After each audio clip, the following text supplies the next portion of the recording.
l'élaboration des solutions urgentes et efficaces pour faire face à ces trois crises auxquelles l'humanité est confrontée, afin d'enrayer la tendance croissante des déséquilibres environnementaux dans de nombreuses régions qui subissent des pressions naturelles et humaines et de multiples crises telles que la région méditerranéenne et le continent africain. Donc il y a une contribution déterminée nationale qu'on appelle.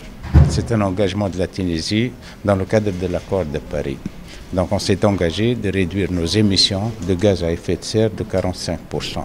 Ça. Bon, seulement les plantations forestières, les plantations pastorales, la sauvegarde de nos forêts ne suffisent pas à diminuer et absorber toute cette quantité de gaz qu'on émet à travers plusieurs secteurs. Bon, je vais commencer par le secteur essentiellement du transport. Et là, on est obligé de passer à une certaine réduction, économie, possibilité d'électrification. Donc on est en train de discuter sur des projets modèles avec le transport, de mettre des GPS sur les différents moyens de transport public. Toutes ces idées-là, on est en train de les discuter avec le ministère du Transport pour les mettre. La même chose, bon, donc au niveau des ports aussi, tous ces engins assez lourds. En même temps, on est en train de faire la sensibilisation pour les gens. Essentiellement, ça c'est le premier secteur, le transport. Deuxième secteur, c'est l'énergie. Donc, comme vous le constatez, donc on est énergivore. Et 1 kilo d'énergie, c'est des gaz naturels, c'est du gasoil qui a été consommé, c'est des gaz qui sont émis en plein air. La même chose, on est en train de passer sur une transition énergétique vers les énergies renouvelables, essentiellement solaires et éoliennes. Et là, je pense, durant cette année, en 2025, nous avons pu installer pas mal de parcs solaires, soit dans le cadre de la coopération, dans le cadre du changement climatique. On a eu pas mal de conventions avec des pays partenaires, notamment le Japon, je le cite. Il y a eu des appels d'offres qui ont été émis. Et maintenant, bon, dernièrement, il y a des centrales énergétiques solaires qui sont installées essentiellement à Korouen, Gafsa, Sidi Bouzid et Tozeur. Et ça, c'est très intéressant et ça permet un peu de captage. Le troisième secteur, je dirais, après le transport et l'énergie, donc tout ce qui est les plantations. Donc, comme vous le savez, Tunisie verte, on devra reprendre ça. Nous avons un grand programme. Il y a 90 pépinières forestières qui existent. C'est avec le ministère de l'Agriculture, avec la Direction générale des forêts. On doit reprendre notre rythme, intensité de reboisement et des plantations, soit au niveau, le long des routes, comme on le fait auparavant, dans les Sahara, la fixation des dunes sahariennes, dans les parcs nationaux.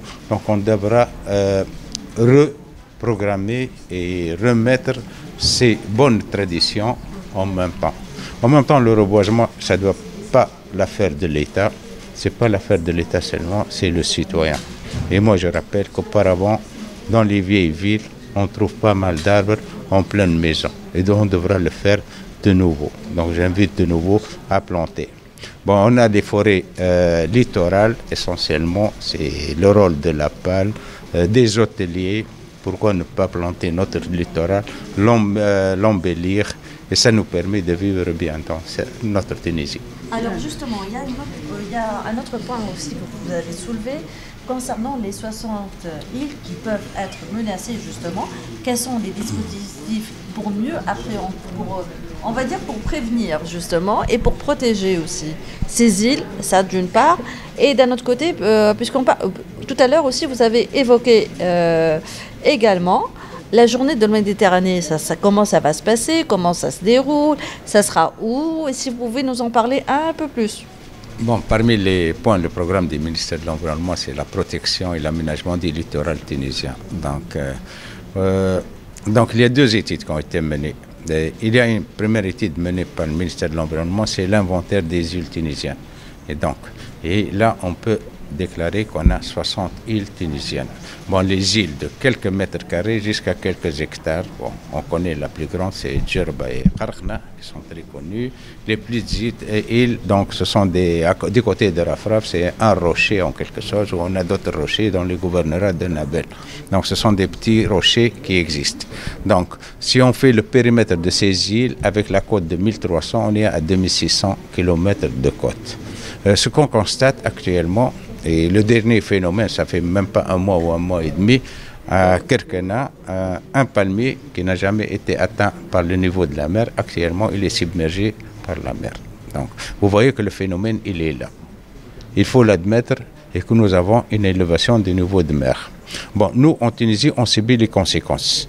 Et la dernière étude, la deuxième étude qui a été menée avec l'appui de la Banque mondiale, nous sommes le pays qui pourra être le plus touché en Méditerranée par l'élévation de la mer.